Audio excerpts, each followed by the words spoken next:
Utilisez la barre de dessin pour ajouter une forme, une flèche, une légende, un fontwork, une image ou un GIF animé.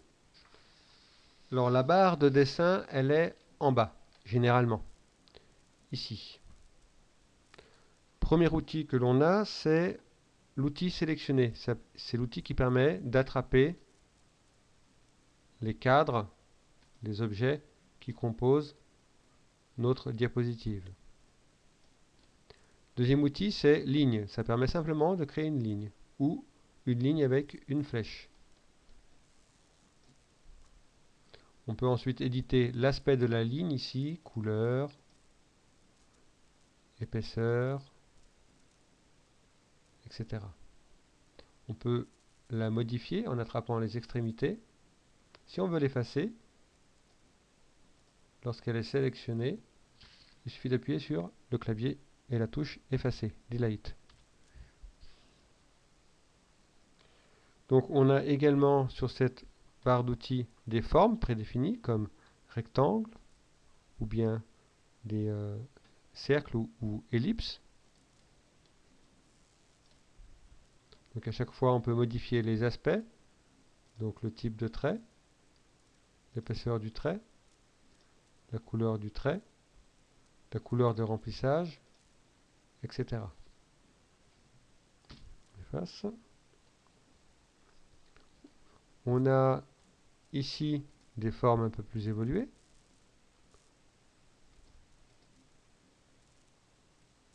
On a ici en particulier l'outil légende qui permet donc de rajouter des légendes pointant vers des objets.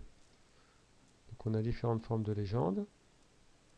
Par exemple, si je veux un nuage, alors on peut le déplacer. On a le petit point jaune qui permet d'indiquer vers où pointe la légende. Pour écrire dans une légende, il suffit de double-cliquer à l'intérieur et on peut écrire directement. Et on clique en dehors lorsque l'on a fini. On peut ajouter des effets de texte, c'est l'outil Galerie Fontwork, par exemple ceci. Donc on peut modifier le contenu en double-cliquant dessus.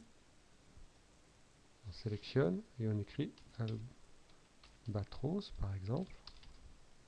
Et on clique en dehors pour valider. Donc on peut le déplacer une fois qu'on a fini, etc. Et on l'efface de la même façon. On peut donc insérer une image à partir d'un fichier. Donc c'est la même chose que nous avons déjà vu à partir de insertion image à partir d'un fichier. C'est ce que nous avions utilisé pour insérer cette image de l'albatros en fond.